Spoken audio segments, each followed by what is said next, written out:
Donc, bonjour à tous. Alors, ma présentation va recentrer un peu plus sur le technologique. Grâce au professeur Adon, on a eu une vision un peu plus générale. Moi, je vais aller un peu plus dans les détails techniques. Donc, je vais vous présenter la modélisation forestière et son utilisation pour la vision par ordinateur. Dans un premier temps, on verra un peu ce que c'est en fait un jumeau numérique appliqué au domaine forestier. On passera par un cas d'application sur mes travaux, ce que j'ai réalisé avec Thierry Badard et Eric Gilbert. Et de ce cas d'application, on a pu en déduire des premières limites qu'on a au modèle numérique forestier. Alors, vous noterez bien que je n'ai pas utilisé exactement le même terme, vous verrez pourquoi. Alors, si on repart un peu de l'objectif global, la définition globale de ce que c'est un jumeau numérique, en fait, on se rend compte que c'est une représentation virtuelle d'entités ou de processus qui sont synchronisés à une fréquence et une fidélité donnée. Donc, ce qu'on essaye de faire, c'est d'avoir une représentation virtuelle qui colle le plus possible à la réalité. Et quand on regarde un peu ce qui se fait en termes de jumeaux numériques et de ce qui a déjà été fait, on se rend compte que les modèles climatiques, en réalité, ça s'en rapproche beaucoup. Parce qu'on a une représentation informatique qui est simplificatrice, parce qu'on a des capteurs au sol qui viennent réactualiser en continu les prédictions, et qu'on a différents modèles pour différents niveaux de détail. Et donc, en fait, les modèles climatiques, c'est un peu les ancêtres des jumeaux numériques appliqués du coup à l'environnement. Et si on regarde maintenant ce qui est fait au niveau de l'état de l'art, on se rend compte qu'il y a déjà eu des travaux de théorisation de ce que pourrait être un jumeau numérique forestier. Et en fait, ce qui est prévu, c'est d'avoir une forêt sur laquelle on va avoir des capteurs individuels qui sont attachés à chaque arbre, qui vont mesurer les processus physiologiques, les variables biologiques, les variables d'environnement local. Donc, par exemple, pour les variables biologiques, on peut avoir des paramètres de qualité de l'air.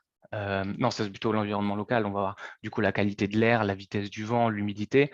Pour l'arbre, on peut avoir des capteurs de flux de sève, de stabilité mécanique, etc., etc. Donc, pour chaque arbre, on va avoir ces données-là. Au niveau de la forêt, au global, on va avoir des capteurs satellites qui vont pouvoir donner des images satellitaires, calculer des attributs comme le NDVI, la qualité de photosynthèse en général, l'estimation de la biomasse. Et toutes ces valeurs-là vont être injectées dans notre modélisation de notre forêt virtuelle. Et du coup, si on regarde par rapport à ce que le professeur Radouane, et j'ai bien aimé là-dessus, nous a précisé, c'est que on, on a en fait une dynamique qui est instaurée entre le modèle réel et le modèle virtuel. Il faut que les deux puissent communiquer ensemble. Et donc, en fait, quand on a toutes ces données-là, après, ça nous donne une plateforme sur laquelle on peut effectivement modéliser tous les risques. Donc, que ce soit, par exemple, pour la forêt, les feux de forêt, les maladies, tout un tas de risques qui vont nous permettre en fait de mieux gérer l'environnement.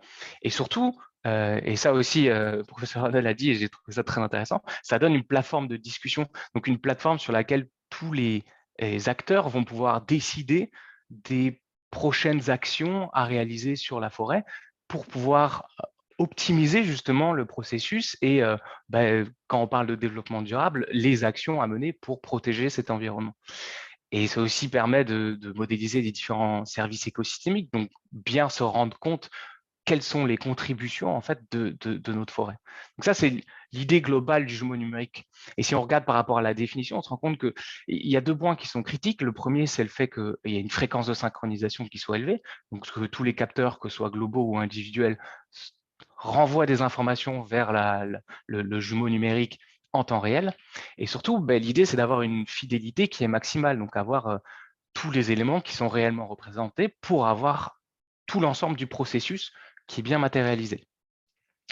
Bon, du coup, l'utilité d'un tel système, c'est dans un premier temps pouvoir faire tout un tas d'estimations sur l'état de santé de notre forêt, de pouvoir estimer sa valeur marchande, et comme je l'ai dit, d'avoir une planification des actions de gestion pour la durabilité de cet environnement. Ça nous permet de modéliser tous les risques, mais surtout, ça permet aussi de développer tout un tas d'améliorations, comprendre comment est-ce que notre forêt fonctionne, donc ces mécanismes physiques et éco-physiologiques, de comprendre comment est-ce qu'on peut développer des nouvelles méthodes de préservation et comment est-ce qu'on peut améliorer nos outils de surveillance et d'acquisition. Le problème, c'est qu'actuellement, quand on regarde l'état de l'art sur les jumeaux numériques forestiers, ça n'existe pas. On n'a pas de systèmes qui sont aussi développés que le modèle que je viens de vous présenter. Par contre, on a des choses qui s'en approchent. Et ce qui s'en approche, c'est ce que je qualifierais de modélisation forestière, d'où le deuxième nom que j'utilise, qui est les modèles numériques forestiers. Je vais vous en présenter quelques-uns. Donc, Rami 3D Forest, PyTreeDB et VirtualSeal.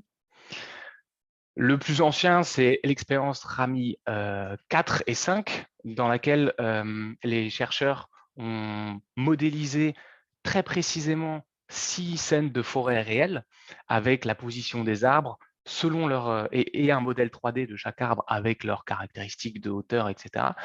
Donc tous les arbres sont vraiment positionnés et aussi chaque arbre contient ses attributs spectraux, donc ils sont allés mesurer toutes les valeurs pour retrouver et pour en fait créer un modèle qui va permettre de valider les outils d'acquisition. Donc là, l'idée, c'était vraiment de valider les modèles de transfert radiatif et d'avoir un retour. Voilà. Le deuxième outil, c'est 3D Forest. Donc là, c'est plus une suite de logiciels qui permet d'extraire individuellement les arbres, de les remodéliser et de détecter automatiquement les informations structurelles de ces arbres. Donc ça veut dire le volume, les surfaces de canopée, etc., etc. Et l'objectif de cet outil-là, c'est surtout un objectif de calcul de bois marchand et d'extraction de variables écologiques comme la hauteur et les leaf area index, etc., etc. Pour ce qui est PyTreeDB, ici on a un peu les prémices de ce qu'on pourrait appeler un jumeau numérique, dans le sens où il y a toute une base de données de scan lidar qui a été créée, où toutes les informations qui ont été acquises par des inventaires forestiers classiques sont stockées. Donc on a en fait un nuage de points lidar rattaché auquel est rattaché toutes les informations de l'inventaire forestier classique. Et ça, c'est mis à disposition de tout le monde. Donc, vous pouvez aller sur ce site et récupérer ces modèles-là et ces nuages de points avec toutes leurs informations. Et l'idée, c'est de pouvoir proposer ces modèles, ces nuages de points pour des futures simulations et futures modélisations de forêt. Et enfin, le dernier outil, c'est l'outil qui s'approche le plus de ce qu'on pourrait qualifier de jumeaux numériques forestiers, encore qu'on n'y est pas.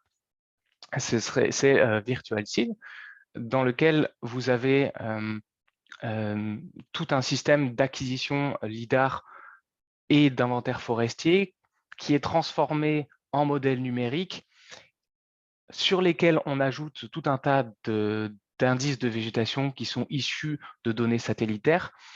Et tout ça, c'est regroupé dans un seul objet 3D dans lesquels on renseigne l'ensemble des informations et on propose aussi une visualisation 3D. Donc, c'est un peu l'équivalent de ce que le professeur Radon nous a montré sur la ville 3D, mais là, c'est spécifique à la forêt.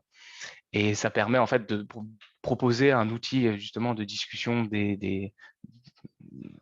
pour les différents aménageurs et d'extraire des cartes sur lesquelles il est plus facile de travailler. Mais en fait, quand on regarde du coup la création de tous ces exemples, c'est toujours à peu près le même schéma. On a une acquisition qui est faite par lidar terrestre. On a aussi un inventaire forestier qui est réalisé en parallèle. Ensuite, les nuages de points de lidar terrestre sont nettoyés et on va réaliser des travaux de segmentation. C'est-à-dire que dans ce nuage de points, on va déterminer quels sont les points au sol, extraire individuellement les arbres. Dans ces arbres, on va ensuite séparer les points qui correspondent au feuillage et les points qui correspondent à la structure ligneuse pour créer des modèles d'arbres 3D qui vont être ensuite intégrés à une plateforme sur lesquelles on peut calculer les variables, comparer avec l'inventaire forestier classique pour valider si la modélisation est correcte et intégrer d'autres variables qui proviennent du coup du satellite, etc. Donc ça permet de créer ce qu'on a actuellement en modèle numérique. Je tiens juste à préciser quand même que vous voyez bien qu'on n'a pas encore Là, on n'a pas du coup toute la notion de synchronisation temporelle. À chaque fois, on a une image actuelle de notre forêt, mais on n'a pas en fait une réactualisation, une synchronisation en temps réel. C'est à chaque fois des photographies de l'état de notre forêt. Alors maintenant, je vais vous présenter les travaux qu'on a réalisés du coup avec Thierry Badard et Eric Gilbert sur un cas d'application spécifique à la vision par ordinateur. Donc, si on reprend l'utilité d'un jumeau numérique forestier, en fait, on se rend compte qu'il y a un point qui est important, c'est qu'on peut, grâce à ces jumeaux numériques, améliorer la qualité des outils de surveillance et d'acquisition.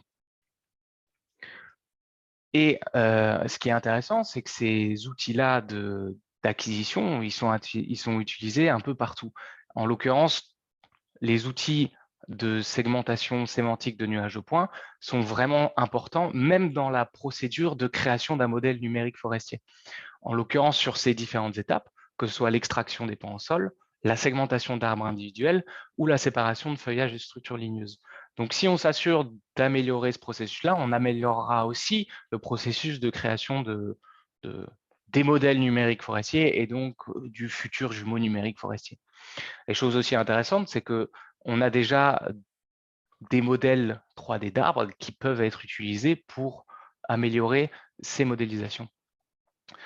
Donc, si on repart du nuage de points, le nuage de points, une fois qu'on l'a récupéré, son problème, c'est qu'il n'est pas sémantisé. On a juste un nuage de points LIDAR qui renseigne les surfaces, mais qui ne renseigne pas l'information qu'on a contenue à l'intérieur.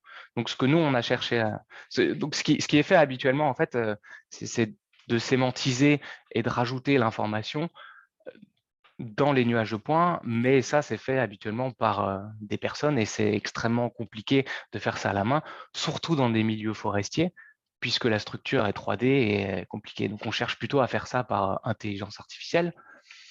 Et dans les intelligences artificielles, ce qui marche actuellement le mieux, c'est les méthodes d'apprentissage profond, de deep learning, qui sont bien supérieures aux méthodes classiques, mais malheureusement qui nécessitent une grande quantité d'annotation. Pour le milieu urbain, en fait, on a beaucoup de données d'apprentissage qui sont disponibles, mais pas pour le milieu forestier. Parce que justement, je vous ai dit que la structure 3D d'un nuage de points en forêt est très compliquée. Du coup, l'idée, c'est de se dire, bon, ben, en fait, on pourrait utiliser ces modèles numériques forestiers et créer des simulations LIDAR pour générer de la vérité terrain. Et en fait, ça se fait déjà beaucoup. Alors, dans la littérature scientifique, on a beaucoup d'exemples de travaux où la simulation de vérité terrain est quelque chose de très courant, donc que ce soit pour les modèles 3D, pour du flux optique de scène, ou précisément pour de la sémantisation de nuages de points LIDAR. Il y a un exemple qui est très, très connu dans le domaine où ils ont utilisé une modélisation de GTA 5, du jeu vidéo, pour créer des nuages de points de scènes urbaines et entraîner des réseaux de deep learning. Donc, on est parti de cette même idée. Je tiens juste à préciser que quand on vient simuler de l'information pour du deep learning, ce qu'on fait, c'est qu'on copie une distribution statistique. Donc, notre réseau va apprendre cette distribution statistique simulée. Sauf que le problème, c'est quand on va lui donner la distribution réelle, donc le nuage de points réel, ce sera un peu différent. Donc, on a un des premiers critères de notre simulation, de notre modélisation forestière, qui sera de réduire cet écart entre la réalité et la simulation, donc être le plus proche possible. Ensuite, le deuxième point, c'est que en réalité, si on est extrêmement proche, on n'est pas forcément informatif. Dans cet exemple-là, l'idée de l'algorithme était de détecter les arbres, les troncs des arbres, sauf que l'algorithme fonctionne extrêmement bien pour les troncs qui sont droits et pas pour les troncs qui sont penchés. Et en fait, on se rend compte que ce qui est intéressant, c'est de lui montrer les cas qui sont compliqués, donc les cas où les troncs sont penchés. Donc, le plus intéressant pour l'apprentissage de l'algorithme, c'est de lui montrer une forêt dans laquelle tous les cas sont compliqués. Donc, c'est-à-dire de maximiser l'informativité de cette simulation. Donc, on a deux critères qui sont un peu différents et qui sont assez difficiles à gérer en même temps pour cette modélisation forestière parce qu'elle est spécifiquement appliquée au deep learning. Donc, maintenant, pour revenir à l'utilisation de nos travaux précis, Donc, qu'est-ce qu'on a cherché à faire avec cette modélisation numérique forestière? On s'est dit, bon, ben, en fait, pour améliorer l'outil, on pourrait se poser la question, maintenant qu'on sait générer de la donnée d'apprentissage, quel est l'impact en fait de la densité d'acquisition lidar sur la qualité de la segmentation sémantique d'un nuage de points issu d'une acquisition aéroportée? On s'est occupé d'un cas spécifiquement en forêt boréale. Donc, notre méthodologie se décompose en deux parties. Une première partie dans laquelle on va chercher à modéliser créer notre modèle numérique de forêt, sur lequel on va appliquer notre simulation pour créer la vérité terrain. Et ensuite, cette vérité terrain, on va pouvoir l'utiliser pour la faire passer dans un réseau d'apprentissage profond et on va pouvoir ensuite valider si l'entraînement est satisfaisant et si la segmentation a été performante. Concernant la modélisation, la première question, c'était bon, sur quelle forêt on se concentre et quelle forêt on va chercher à copier. Donc, on a essayé de faire une forêt qui était quand même assez simpliste, avec seulement deux espèces, donc les épicéas, avec deux espèces, donc épicéa noir et sapin baumier. C'est des espèces qui sont extrêmement courantes dans les forêts boréales du Québec. On a utilisé pour ça des modèles numériques d'arbres qui avaient été scannés par Jean-François Côté. Donc, ce qu'il a fait, c'est qu'il est allé en forêt, a pris un lidar terrestre, a scanné des arbres, découpé individuellement les nuages de points de ces arbres et recréé des modèles 3D de ces arbres.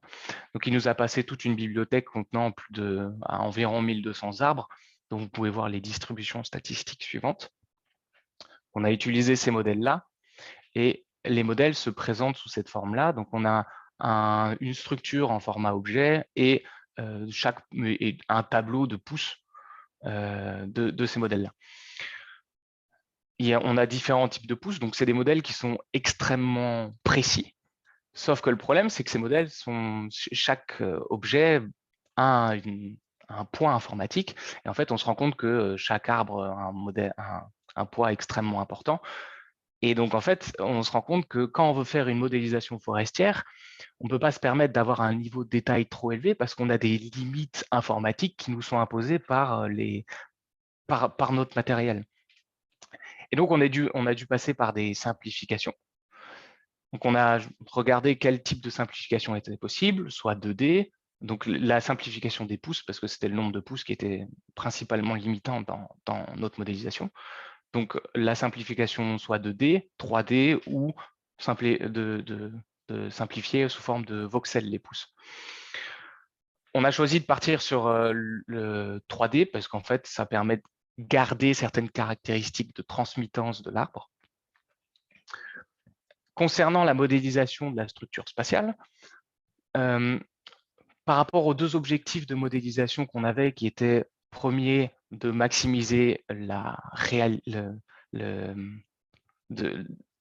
de maximiser en fait l'informativité de notre simulation, tout en s'assurant que notre simulation est la plus réaliste possible, on n'était pas sûr de quels paramètres de structure spatiale étaient les plus performants et les plus importants. Donc, on est parti sur une stratégie en fait, où on a seulement deux paramètres variables qui sont le nombre d'arbres et le mélange d'espèces qu'on a fait varier d'une manière combinatoire à terme de curseur pour générer tout un ensemble de petites placettes qui montreraient tous les cas possibles de distribution de structure spatiale. Ensuite, on a quelques paramètres fixes qui sont, en l'occurrence, la taille de la placette, et tous les autres paramètres sont aléatoires, c'est-à-dire la position des arbres et leur hauteur et leur dimension. Concernant la modélisation du sol, là, ça a été beaucoup plus simple. On a récupéré un MNT sur lequel on a sélectionné des sous-ensembles de 20 mètres par 20 mètres de taille de notre placette aléatoirement dans ce MNT de 1 km², sachant que ce MNT a été choisi pour ses caractéristiques un peu rugueuses et qui présentent toutes les formes de pente, etc. Ensuite, on a réalisé la simulation lidar aéroportée à l'aide de l'outil Helios++, qui est développé par l'université d'Heidelberg. C'est les mêmes qui ont fait PI3DB que je vous ai présenté avant. C'est un modèle de simulation lidar qui est spécifiquement dédié aux applications forestières. Donc là, rapidement les paramètres de scan. Ce qu'il faut savoir, c'est que on a réalisé nos acquisitions sous forme de balayage classique, où on a fait en fait 10 passes au-dessus, 10 acquisitions lidar au-dessus de chaque parcelle, avec pour objectif justement d'avoir une densité classique d'environ 10 points par mètre carré au sol. Et quand on a réalisé cette simulation-là, on voulait générer un nombre de points qui correspond à ce qui se fait habituellement dans la génération de données d'apprentissage. Donc, on s'est basé là-dessus. On a essayé de viser à environ 225 millions de points par classe. Et vu qu'on a 3 classes, c'est-à-dire épicéa noir, sapin baumier et le sol, on a cherché à environ avoir 75 millions de points. Donc, en gros, on savait qu'on avait besoin d'environ 10 250 placettes, donc c'est ce qu'on a simulé, ce qui nous a donné un résultat de plus de 700 millions de points. Pour vous reparler du coup du poids informatique de ces simulations-là, en fait, on se rend compte que c'est énorme et que si on devait calculer ça sur un ordinateur, une simulation informatique de ce type-là, c'est 109 jours de calcul. On a compressé ça sur des serveurs de haute performance de Compute Canada en seulement 3 heures, mais juste pour vous montrer que le poids informatique est très élevé. Donc là, vous avez une représentation de notre modèle numérique de forêt qu'on a fait passer justement par le simulateur LIDAR pour transformer ça en nuage de points. Donc, vu que nos travaux, c'était d'estimer l'impact de la densité, pour simuler différents jeux de données à des densités différentes, ce qu'on a fait, c'est qu'on a combiné les différentes passes au-dessus de nos placettes pour augmenter la densité d'acquisition. Donc, ça revient en fait à augmenter le recouvrement des différents balayages d'acquisition lidar. Donc, on a créé 10 jeux de données différents avec, qui nous a permis de faire varier la densité moyenne de nos nuages de points de 23 points par mètre carré à 225. Donc là, vous avez une représentation d'un côté du jeu de densité d'entraînement à seulement 23 points par mètre carré à gauche, et à droite, celui à très forte densité, à 225 points par mètre carré. Donc ces données d'apprentissage, on a converti ça en données d'apprentissage. Donc là, vous voyez ce qui rentre réellement dans les réseaux de neurones avec les 3 classes qui sont colorées. Donc vous voyez d'un côté une placette qui est principalement composée d'épicéa noir et de l'autre côté une placette mixte avec une densité d'arbre un peu plus dense. Donc ça nous a permis de générer en fait nos données d'entraînement qui nous permettent d'entraîner nos réseaux neuronaux. On a utilisé un réseau qui s'appelle KP-Conv qui est spécifique au nuage de points et qui permet d'appliquer des méthodes de convolution. On a récupéré, du coup, on a évalué la qualité de nos inférences sur les données simulées. Là, vous voyez les résultats des prédictions. Donc, c'est sur la placette que vous avez vue avant. Donc là, c'est sur un jeu de données à faible densité. Et ici, sur un jeu de données sur la même placette, mais à une plus forte densité.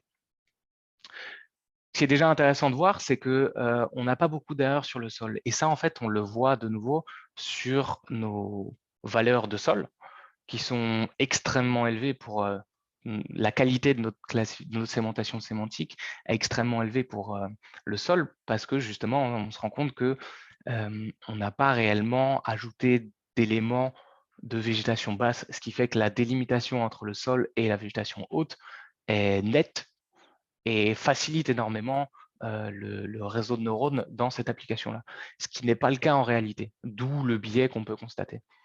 Ensuite, si on regarde la qualité de la segmentation sémantique sur les 2 espèces, on peut voir qu'effectivement, il semble y avoir une progression, donc une augmentation de la qualité de la segmentation sémantique quand on va augmenter les densités. Donc, en fonction du jeu de densité à plus faible, on est à 81 pour Epicéa mariana et on augmente jusqu'à 90 quand on va augmenter la densité. Donc, si on fait une régression linéaire, on se rend compte qu'effectivement, on a environ une augmentation de 0,3 points de score de segmentation sémantique par augmentation de 10 points par mètre carré. Et cette augmentation-là, en fait, elle est variable en fonction des espèces. Alors, ça reste à valider, mais il nous semble que ce soit lié au leaf area index des différentes espèces. Donc, si une espèce est très touffue, elle aura plus de chances de récupérer un tir lidar qu'une autre espèce. Donc, si on va augmenter, donc elle sera moins sensible à l'augmentation de densité. Donc, Tout ça, en fait, globalement, ça montre que oui, on peut utiliser les modèles numériques de forêt pour valider nos méthodes d'acquisition et nos outils de mesure. En attendant, cette première expérience nous a permis quand même de voir les premières limites de ces modèles numériques forestiers, qui sont un peu les précurseurs en fait des jumeaux numériques. Donc, si on regarde dans la création du modèle numérique forestier, il y a plusieurs étapes déjà qui utilisent des algorithmes d'intelligence artificielle et qui, du coup, ne sont pas encore 100% performantes. Donc, les différentes étapes qu'on a détectées comme étant critiques sont les suivantes. La segmentation d'arbres individuels et la séparation de feuilles, justement parce qu'elles se basent sur des méthodes d'apprentissage profond, et la création des modèles 3D. Donc, pour entrer un peu plus en détail, sur la segmentation d'arbres individuels, la première chose, c'est que il y a une forte sensibilité à la densité d'arbres. Souvent, les approches qui proposent la séparation de ces différents arbres lors de la construction des modèles numériques forestiers ne travaillent que sur des forêts où les arbres sont suffisamment espacés et ne vont jamais s'intéresser à des forêts qui sont extrêmement denses, donc moins matures. Et aussi, les jeunes arbres sont toujours exclus de cette modélisation. En l'occurrence, ceux qui sont sous la canopée, parce que c'est beaucoup plus difficile de les séparer de la végétation basse. Ensuite, pour la segmentation entre le feuillage et la structure ligneuse, les méthodes actuelles sont imparfaites. Et l'une des principales raisons, c'est que l'information LIDAR-TLS qu'on fournit est ponctuelle, c'est-à-dire incomplète. En l'occurrence, les branches les plus fines, quand on va arriver à avoir une densité d'acquisition qui est élevée, eh ben on loupera toujours les branches les plus fines. Donc, on ne pourra pas avoir précisément la différence entre qu'est-ce qu'une branche et qu'est-ce qu'une feuille. Et en plus, les feuilles présentent énormément d'occlusion, ce qui fait que c'est très difficile d'avoir une description complète de l'intérieur de la structure de l'arbre. Donc forcément, cette segmentation et la reconstruction de la structure ligneuse est toujours problématique.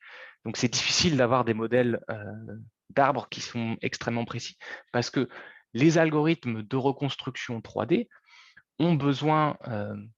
sont principalement basés sur la reconstruction à partir de la structure ligneuse. C'est des algorithmes en fait qui sont par ajustement de cylindres. Donc, ce qu'on fait, c'est que le modèle 3D de l'arbre est reconstruit à partir de cylindres empilés qui essayent de fitter au mieux au nuage de points. Sauf que le problème, c'est que si la séparation des feuilles et du modèle si la séparation des feuilles et de la structure ligneuse est mauvaise, c'est difficile de reconstruire l'arbre en soi-même et du coup, tout ce qui en découle, toutes les variables, par exemple, de volume de bois marchand seront alternées. Habituellement, ces scans pour la reconstruction sont faits en conditions sans feuilles, ce qui fait que tous les arbres, comme les conifères qui ne perdent pas leurs feuilles, n'ont pas des reconstructions aussi optimales. Donc, tous les modèles de 3D de conifères sont très imparfaits. Et puis, si on va reconstruire un modèle sans feuilles, c'est-à-dire qu'il nous faut un algorithme qui vient repeupler, resimuler et remodéliser un feuillage par-dessus la structure ligneuse. Et ces algorithmes sont dépendants de nombreuses variables de terrain, comme le leaf area index ou l'angle que les feuilles forment avec les différentes branches. Donc, ça devient très compliqué d'avoir toutes ces informations-là. Et en fait, on se rend compte que ces informations-là sont quand même importantes pour nos modèles d'apprentissage et sont toujours très utiles. Sauf qu'on arrive dans des niveaux de détail qui sont très importants.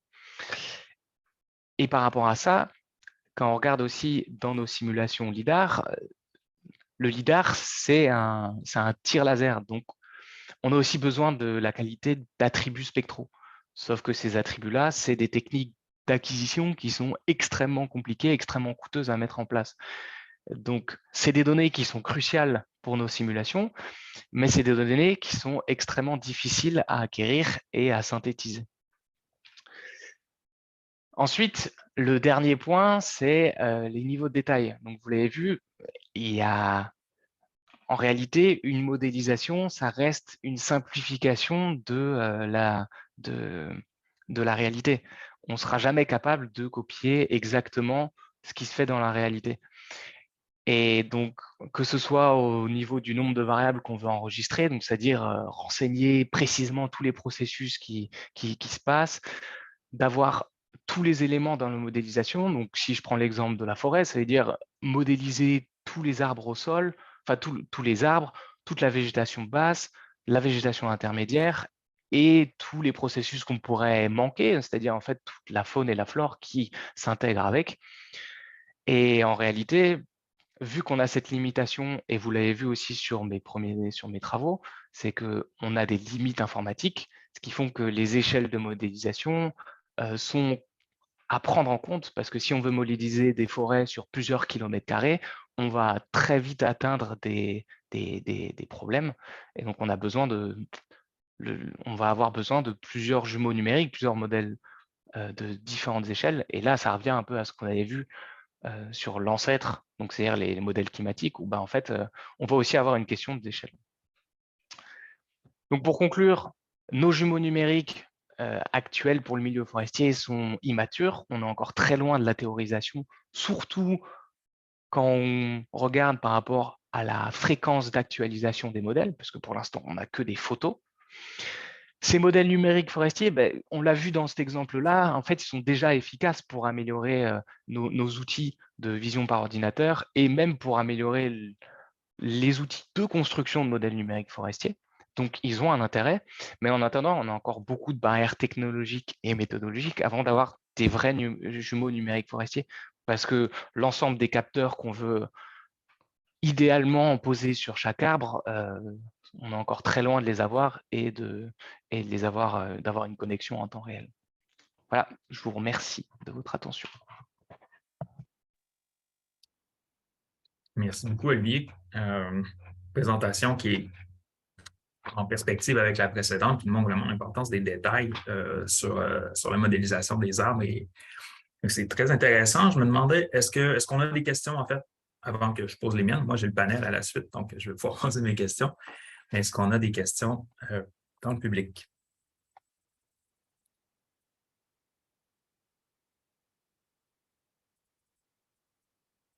Oui, Stéphane.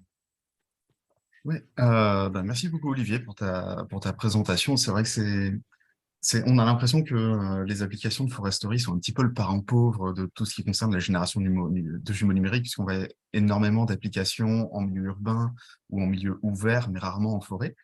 Et moi, une question que je me posais, c'est par rapport justement à ce que tu dis, de la complexité des arbres, du fait que ce sont des objets qui sont extrêmement lourds à manipuler, que ça engendre différents problèmes de simplification, de calcul, de génération des piécettes.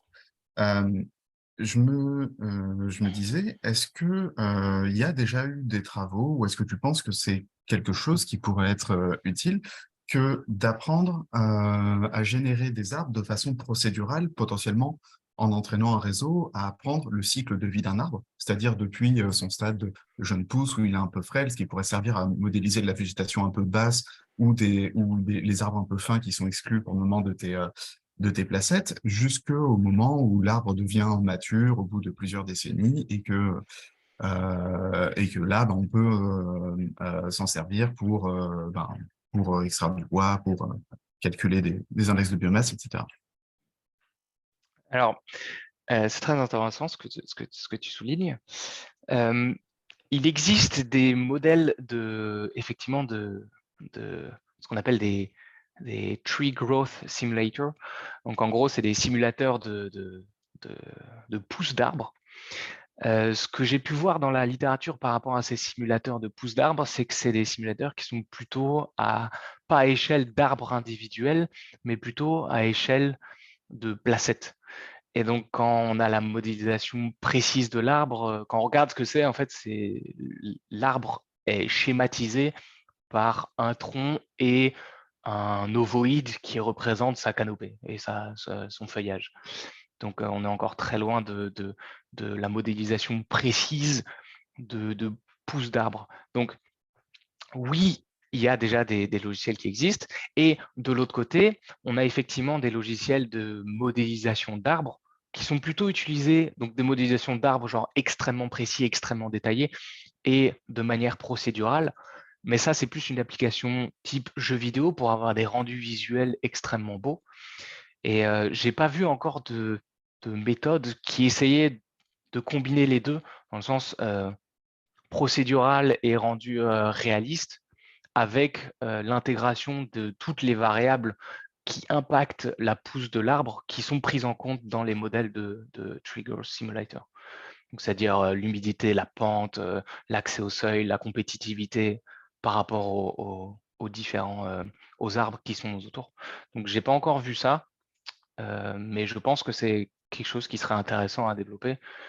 En attendant, c'est extrêmement compliqué parce qu'on voit déjà comment c'est compliqué pour la simulation très simpliste avec des formes simples. Donc, mais à terme, ça va être développé, je pense. Et Merci.